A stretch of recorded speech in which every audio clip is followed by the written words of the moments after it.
is about nonverbal communication and how it is relevant to the workplace. First, I will give a brief introduction to what nonverbal communication is. Then, Jessica McPherson will identify some precautions and things to keep in mind when studying and using nonverbal communication. Also, she will explain why nonverbal communication is important.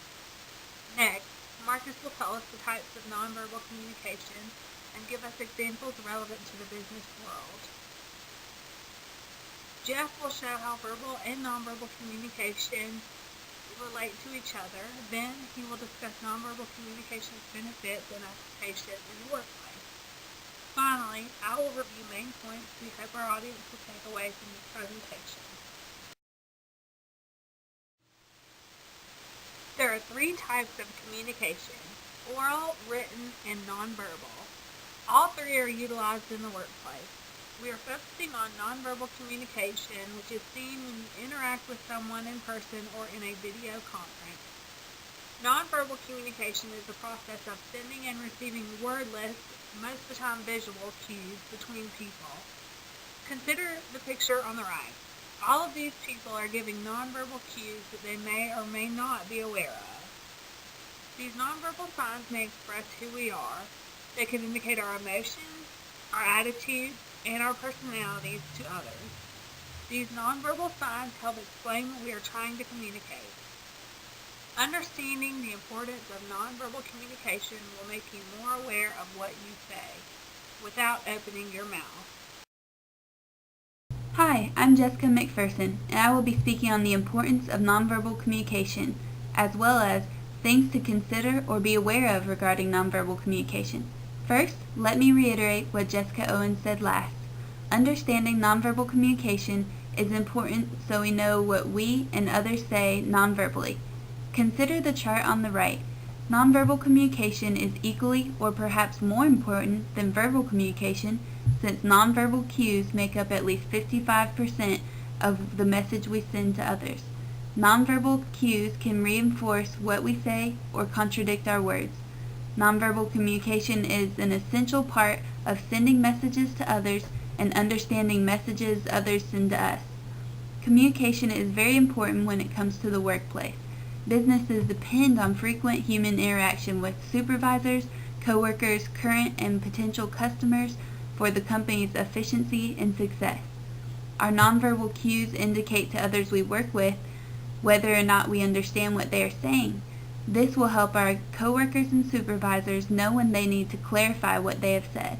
Also, it can indicate our attitudes as well as our happiness with our job. This could help supervisors know if they need to transfer someone to a different position or give more or less of a workload to maintain a happy work environment. When we go to an interview or meet others in the company for the first time, our nonverbal cues give the other person a general indication of who we are. The nonverbal signals we continue to give can affect our relationships positively or negatively, and therefore can affect whether or not we are promoted. Now let's look at some considerations and cautions when learning about and using nonverbal communication. Everyone uses nonverbal communication when physically interacting with others at home, in public, and in the workplace. However, much of the time we do not even realize it. We often unintentionally use nonverbal signals when we interact with others. We need to be careful and aware of what we say nonverbally to others. Imagine the people in the image are waiting for a job interview. If you were the one interviewing them, what would your initial reactions be to their nonverbal signs? To me, the first, third, and fourth person looks bored and disinterested. The second person looks relaxed or tired. The third person seems distracted. The last person seems focused but nervous. Remember that your first impressions are very important to how others perceive you and initial opinions of you. While these 5 people may be nervous or waiting for a long while, they need to be aware of what their nonverbal cues might say to their future employer. A second consideration is that nonverbal communication can be situational.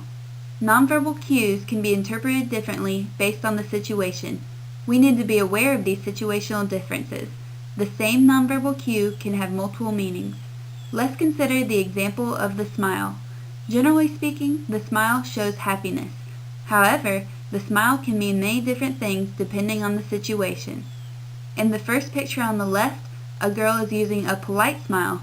In Western culture, this smile is seen as a fake smile when one is forced to smile for photographs or when greeting others and not in a social mood. It can also indicate nervousness, stress, or dishonesty. The second from the left is the uneven smile. It is typically associated with humor and sarcasm. It can indicate conflicting emotions or even dishonesty. The third picture shows a grin or smirk, which often indicates arrogance or secretiveness. The fourth picture is the broad smile, which is typically viewed as an honest smile. It is used when one is truly amused or happy. When overused, though, and in some cultures, it can be viewed as insincere. In business situations, pay careful attention never to give off cues that signal dishonesty to others. This could damage your reputation, or it could damage your company's reputation. Finally, nonverbal communication can be cultural. Nonverbal signals have many different meanings in different cultures. Everyone in the business world especially needs to become educated and consider cultural differences in nonverbal communication. This is especially important to get your message across and not to offend those from different cultures. Look at the cartoon at the international airport on the right. The American and the Asian are greeting each other based on their own cultures, which is causing some confusion. The man and woman in the middle have different cultural expectations of personal space. This shows how there can be cultural confusion relating to nonverbal communication when we are uneducated about other cultures. The picture on the left shows an American correctly greeting an Asian, since he knows the nonverbal greeting of that culture. We need to consider how nonverbal communication is unintentional, varies in different situations, and that there are cultural differences. This will help us better understand others and be aware of what we communicate to others. Types of nonverbal communication: posture and orientation. First, we will talk about body posture. The three body postures we will be talking about are slouching, being rigidly erect, and open and relaxed. Slouching can show a lack of confidence or low self-esteem, while being rigid may reflect stress, tension, and even a sense of inferiority. Neither of these postures are productive. In fact, Harvard professor Amy Cuddy has found that your body posture affects the body's chemistry. Two hormones that are affected by body posture are cortisol and testosterone. Cuddy's research found that people who sat for 2 minutes in a slouching closed position had a decrease in testosterone and an increase in cortisol. This caused the participants to feel inferior and also to be perceived that way by others. The participants who sat for 2 minutes in an open power position with arms spread, legs uncrossed, and a posture that inflated their stature had increased testosterone and decreased cortisol. These participants felt empowered and were energized. They excelled in high-stress situations.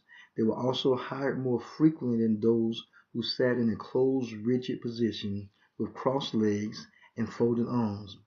Body orientation is also very important. Facing people shows you're interested in them and the content of their conversation, while turning away may be seen as rude. However, looking in their direction and turning your body away may imply you're interested but need to go.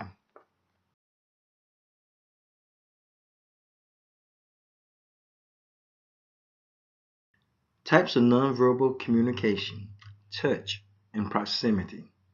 Touching can enhance a work relationship and build rapport and trust if received correctly.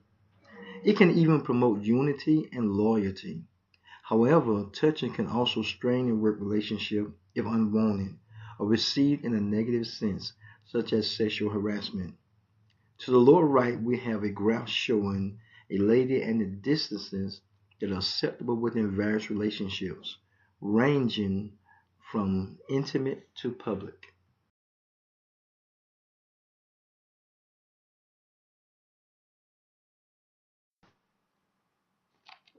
Appearance and environment. Gender and race are perhaps the foremost things noted in Western culture when speaking of appearance. Although once we get beyond that, there's even more areas of emphasis in physical appearance, such as neatness, level of physical fitness, beauty, or lack of. These are just a few ways we communicate nonverbally with our physical appearance, and how we dress and look can even be used to determine how credible we are. Even how we take care of our homes, workspace, and cars make nonverbal communications in our behalf.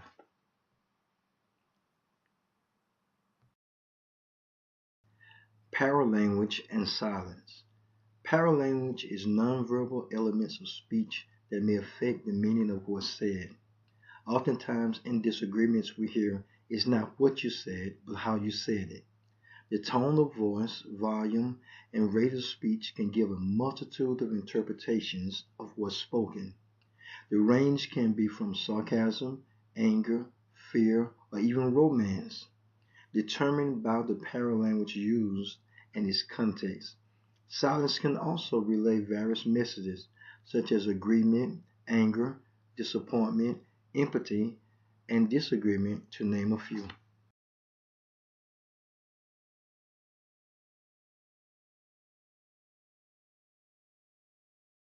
The final 2 points in this series are eye contact and facial expressions. The right amount of eye contact is important because too much or too little eye contact can create barriers in a conversation. Eye contact in relationships can show intimacy, be used to get attention, or as a method of influence. In public, making eye contact with someone walking toward you can actually say hello. There are no hard set rules in America concerning eye contact, except that an extended stare is considered rude. However, in Arab or Indian cultures, it is quite common to engage in an extended gaze. Looking someone in the eye is a part of American culture, but in the Asian culture, the lack of eye contact shows respect towards authorities. Facial expressions convey different meanings in different situations. For example, in the United States, smiles can mean joy and happiness. In some European countries, smiles may be used to hide true feelings, and in some Asian cultures, smiles are often used to cover embarrassment. Generally, however, there are 7 universal facial expressions, shown here.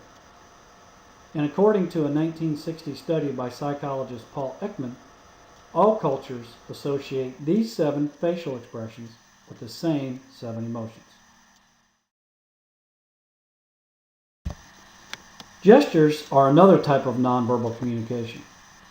They consist of movements of the hands, arms, or other parts of the body. Emblems are gestures that have a direct verbal translation.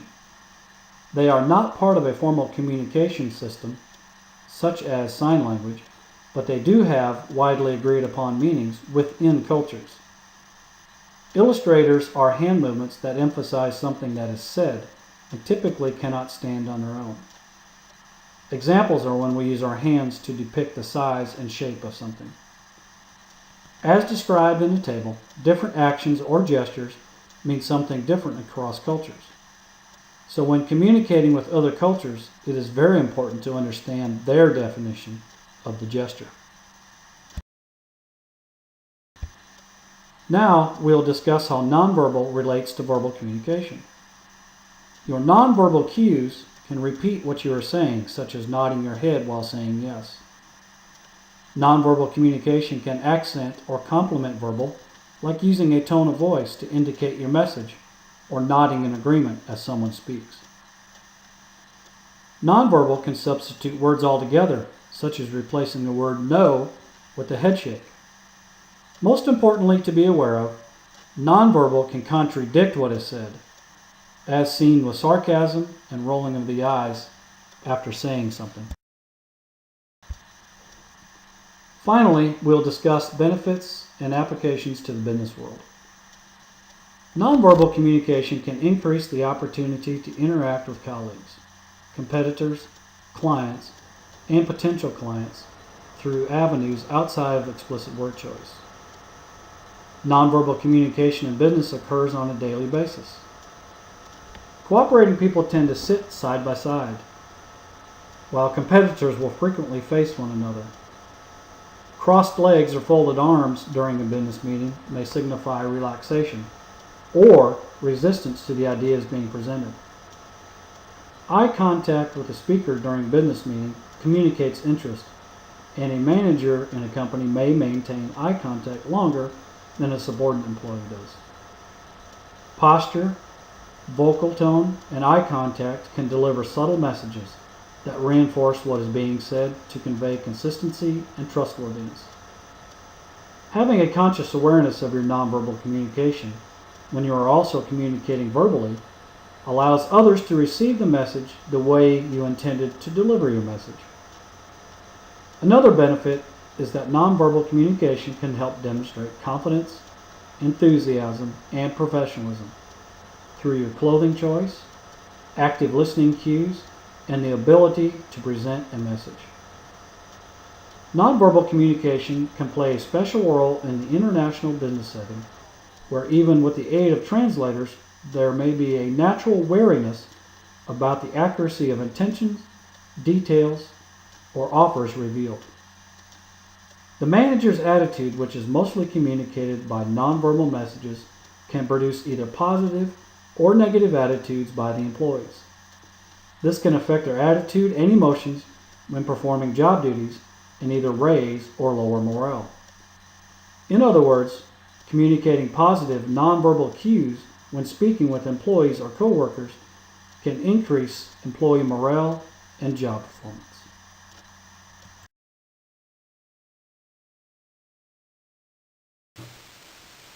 In conclusion, here are the points we would like our audience to take away from this presentation. Always be aware of nonverbal messages you might be sending. Educate yourself on cultural differences. Realize the importance of nonverbal communication. Know the types of nonverbal communication so you may better understand what others are trying to say and better understand what you are telling others through your nonverbal signals. Use nonverbal communication to reinforce rather than contradict what you say. Utilize nonverbal communication benefits and apply them to your life for better relationships and success in your home and in your career. See below for our list of references.